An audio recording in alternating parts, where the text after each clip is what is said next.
राजा था, राजा ने प्रसाद का अपमान किया और अपमान होने के कारण से भगवान ने उसके सारे पुत्रों को मृतक अवस्था में प्राप्त करा दिया।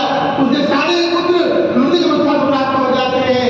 और जब वह राजा को पता चला कि मेरे सारे पुत्र मृतक अवस्था को प्राप्त हो गए, राजा बुद्धिजीवी था, राजा बुद्धिजीवी था और उसको लगा, समझ उसके आ गया कि हमने कहाँ गलती की है, और वह उसी स्थान पर जाता है जहाँ उसने भगवान का अपमान किया था, और उसी स्थान पर पहुंच करके भगवान को प्रणाम करता है और उन्हीं गोपालों के संग में मिल करके जमीन पर बैठ करके राजा बड़े भक्ति और भावना के साथ से भगवान का पूजन करता है, कथा श्रवण करता है और भगवान से विनय करता है कि हे प्रभु, आप सब कुछ जानते हैं और मैंने ऐसा क्यों किया है, इसमें मेरा कोई दोष नहीं है।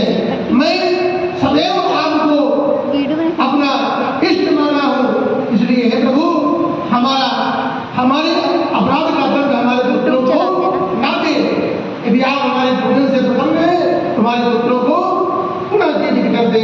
ऐसा जब उसने भगवान से बारंबार आग्रह किया, भगवान उनके अपराध को क्षमा करते हैं, सारे पुत्रों को जीवित कर देते हैं और अपने पुत्रों को राजपाट सौंप करके वह राजा उसी स्थान पर मंदिर बनवा करके नित्य प्रति लोगों को बुलवा करके और कथा का श्रवण करना शुरू कर देता है।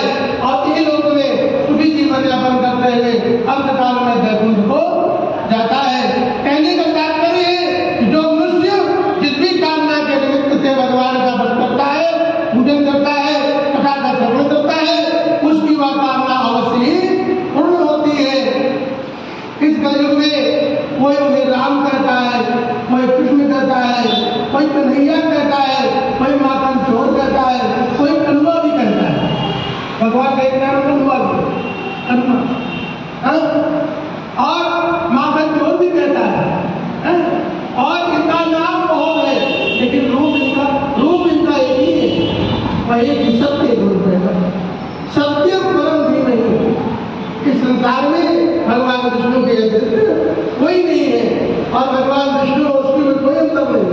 वही शिव है, वही विष्णु है, वही शिव है और वही विष्णु है, वही ब्रह्मा है और इन तीनों के अलावा इस संसार में कोई दिव्यता है नहीं। सारा का सारा पुण्य, सारा का सारा पूजन का फल भगवान विष्णु जी के पास जाता है। जिस तरह से वर्षा होती है, वर्षा का जल कहाँ जाता है? सागर में जाता है नदी के माध्यम से। उसी प्रकार से पूजन करने में जो फल होता है, जो पूजन करने में जो पुण्य होता है, वो कहाँ जाता है? भगवान विष्णु जी के पास जाता है और भगवान विष्णु जी अपने भक्तों को अक्षय प्रदान करते हैं और कभी भी उनको निराश नहीं करते हैं। भरण पोषण की सारा जिम्मेदारी किसकी है? भगवान विष्णु की होती है। इसलिए